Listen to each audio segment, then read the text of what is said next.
Sveiki, su jumis Unboxing LT ir šiandien ant mūsų stalo pakankamai brangus gaminys.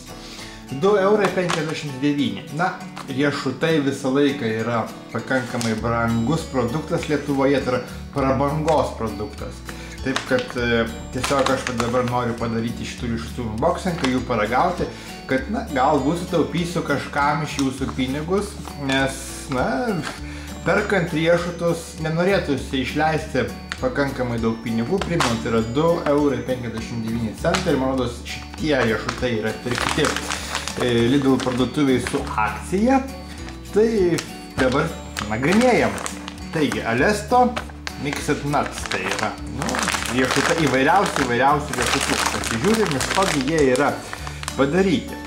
Tai gliaudytų riešutų mišinys ir jis sudarytas yra iš graikinių riešutų, lazdyno riešutų, anakadžių riešutų, blanširuoti migdolai, gali turėti žemės riešutų ir kitų rūšių riešutų pėdsakų.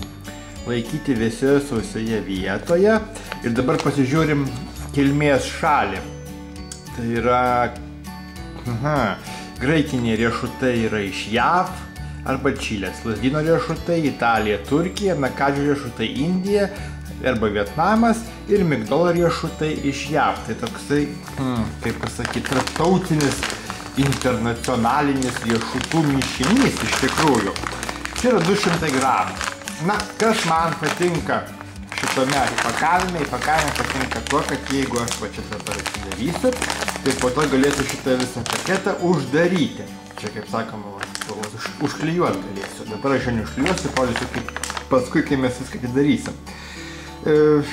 Taip, na ką, atidarinėjam, žiūrim, ką mes ten rasim ir kokie šitie riešutukai.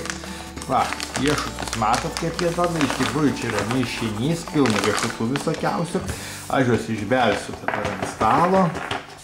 Va, išbėgiam riešutukus. Na ir iš karto ragauju. Vieną, kitą. Ir realiai iš karto duodu 5 žvaigždutės iš 5. Aš riešutus labai mėgstu. O šitie riešutai iš tikrųjų geri. Jie yra nesudžiūvę, nei sudrėkę. Jie yra tokie, kokie turėtų būti. Tai realiai, jeigu jūs perkat riešutus ir juos valgot, o riešutus valgyti yra sveika ir būtina, dienos racione jų turėtų tikrai būti, tai aš tikrai rekomenduoju įsigyti va šiuos riešutus. Jie yra Lidl parduotuvėje pardavinėjami, va, papasakosiu, matot, dabar aš darysiu ir juos užklijuosiu. Viskas. Nepapuls nei drėgmė, nei sausra, jie bus išlaikyti tokie, kokie turi būti. Taigi, kaip jau sakiau, 5 žvaigždutės iš 5. Gamintojas, pasižiūrim, tai yra distributorius ir pardavėjas yra Vokietija, tai yra vokiečiams skirtas gaminys, pagaliau atsirado Lidl Lietuvoje. Tikrai vertas dėmesio pirkinys, tikrai rekomenduoju.